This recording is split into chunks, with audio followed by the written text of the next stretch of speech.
Baik pemirsa Metro TV Lampung, kita akan membahas trending topik apa saja yang ada di 3 platform Lampung Pos lainnya, yaitu Lampos.co, Lampung Pos ID, dan juga Sai100fm.id. Dan tentunya masih bersama dengan Bang Ago. Bang Ago masih semangat ya? Masih. Kita akan membahas trending topik yang ada di Lampos.co, di antaranya. Yang pertama adalah bocah 2 tahun warga Bandar Lampung tertular COVID-19 dari ibunya. Yang berikutnya, 2 pegawai dinas PTSP Provinsi Lampung terjaring OTT.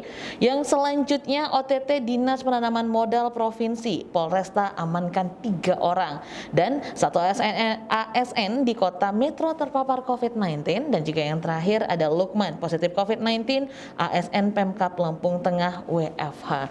Ini masih COVID menyita pemberitaan ya, masih menjadi, bahkan bisa kita katakan periode bulan September ini adalah periode yang benar-benar menjadi momok bagi penanggulangan COVID-19 di Provinsi Lampung. Kenapa saya katakan begitu? Karena dalam hampir 1 bulan ini kita itu kasus barunya itu bisa tembus 450-an kasus baru gitu, di mana setiap harinya itu ada belasan bahkan 20-an kasus baru. Ya, asumsinya ketika kita menemukan kasus baru itu akan di tracing masing-masing kasus, dan hasil tracing itu sangat potensial sekali memunculkan temuan-temuan kasus baru positif COVID-19 gitu loh. Dan ini menjadi concern kita semua kepada seluruh masyarakat. Jangan lupa untuk disiplin protokol kesehatan, ingat 3M, ya, memakai masker, mencuci tangan, menjaga jarak, dan menjauhi kerumunan ya. Ingat pesan ibu kita di rumah untuk menjaga protokol kesehatan, memakai masker, mencuci tangan, dan menjauhi kerumunan. Oke, 3M ya berarti. Oke. Nah, ini yang juga menjadi trending topik tentang OTT Dinas Penanaman Modal Provinsi. Ini seperti apa, Kak Ago? Ya, kalau gubernur sudah mengatakan ini diserahkan sepenuhnya kepada aparat terkait ya. Ya kita berharap aja lah ya agar proses OTT ini benar-benar tuntas sampai ke akarnya. Apabila memang benar terjadi OTT, kan ini harus praduga tak bersalah dan harus dibuktikan terlebih dahulu. Makanya kita berharap aparat terkait benar-benar serius.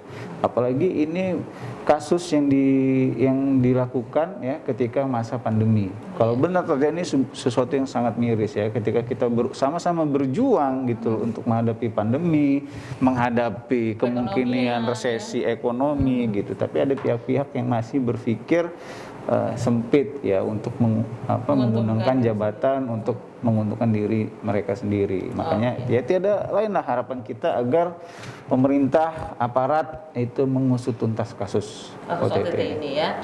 Oke, kita beralih ke lampungpos.id. Berita pilihan di lampungpos.id diantaranya minimarket Bandel terancam ditutup. Yang selanjutnya Perbup COVID-19 pesawaran terhambat sanksi, dan siapkan infrastruktur evakuasi tsunami. Dan selanjutnya oknum PNS PUPR divonis 14 tahun penjara, dan yang terakhir bantuan kuota Unila dan ITERA belum 100%. Ini yang sempat ramai juga diperbincangkan tentang tsunami ya. Tsunami sama minimarket itu juga bagus ya. Untuk tsunami ya. Untuk tsunami ini kan sebenarnya prediksi potensi ya.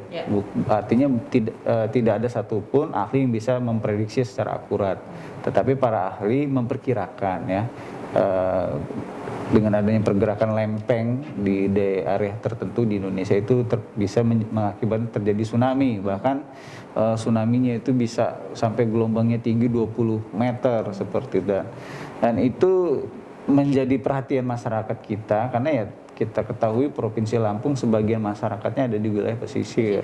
Dan ketika erupsi Gunung Anak Rakatau itu ya teman-teman kita, saudara-saudara kita, keluarga kita di Lampung Selatan itu cukup terdampak gitu ya. Makanya ini menjadi perhatian, tapi yang paling penting adalah bagaimana pemerintah daerah siap untuk menghadapi ini ya. Jadi selain menghadapi pandemi, kita juga harus ya waspada terhadap ancaman bencana alam. Kalau pandemi non alam, kalau tsunami itu bencana alam ya. Proses mitigasinya juga tetap harus kita pikirkan. Iya. Ini yang cukup menarik juga yang tentang minimarket ya. Ini yang terancam ditutup kalau memang tidak terapkan protokol kesehatan. Itu seperti apa kondisinya saat ini? Kasus yang terjadi di Kota Agung pasar ditutup, di Talang Padang pasar ditutup karena ada temuan pedagang terpapar COVID-19, ya kan. Nah kita juga concern tidak hanya ke pasar tradisional, tetapi ke pasar-pasar modern, ya, mall, termasuk minimarket itu. Karena kita lihat di lapangan gitu kan, kalau kita masuk ke pasar modern ya mall ya, biasanya sih di pintu masuknya satu pintu malah sekarang kan, itu ada petugas ukur suhu dan lain sebagainya. Tapi kalau di minimarket kayaknya cuma menyediakan cuci tangan ya, tapi tidak ada petugas khusus yang berada di pintu ya untuk mengukur suhu pengunjung dan lain sebagainya. Padahal di minimarket itu kalau pengunjungnya dalam satu waktu itu lagi rame, itu bisa menciptakan kerumunan sendiri gitu loh. Makanya ya kita harapkan jangan sampai terjadi hal yang tidak diinginkan di minimarket ya. Oke, kita beralih ke sai100fm.id. Ini adalah informasi-informasi entertainment, diantaranya yang trending topik adalah Joe Taslim memuji debut acting Min Hyuk BTOB di film The Sworn Man. Dan yang selanjutnya Isyana Saraswati lelang sweater untuk bantu anak-anak tenaga medis yang gugur. Dan berkat Dynamite, BTS kembali rajai tangga lagu populer Billboard. Dan yang selanjutnya Blackpink bagikan daftar lagu The Album. Dan yang selanjutnya Rahmania Asrini rilis single hasil kerjasama dengan produser Nicki Minaj dan juga J.Lo. Wow, ini sangat menarik sekali. Ini yang cukup menyita perhatian juga Joe Taslim nih, yang memuji debut dari BTOB. Salah satunya itu adalah aktingnya Min Hyuk. Ya, Joe Taslim, aktor laga Indonesia yang sudah go internasional, sudah melalang buana di Hollywood, kemudian sekarang merambah Korea, ya, karena mungkin ya drama Korea, film Korea lagi hits.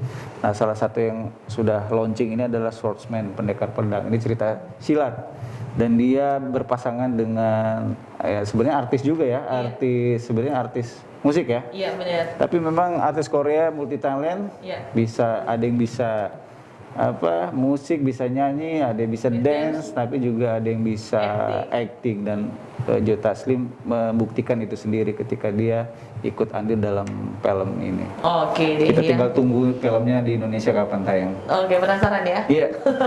Oke, Bang Aku terima kasih sudah hadir untuk membahas tadi dan juga kita membahas topik yang ada di platform Lampung Pos lainnya. Kalau bisa Metro TV Lampung, itu dia pembahasan kita hari ini. Untuk Anda jangan lupa untuk selalu membaca Harian Umum Lampung Pos, untuk update informasi di lampos.co dan lampungpos.id, dan juga dengarkan Sai Radio di streamingnya sai100fm.id. Saya Nana Hasan beserta kru yang bertugas mengucapkan terima kasih. Jangan lupa pesan Ibu 3M, menggunakan masker, mencuci tangan di air mengalir, dan juga menjaga jarak. Salam sehat, sampai jumpa.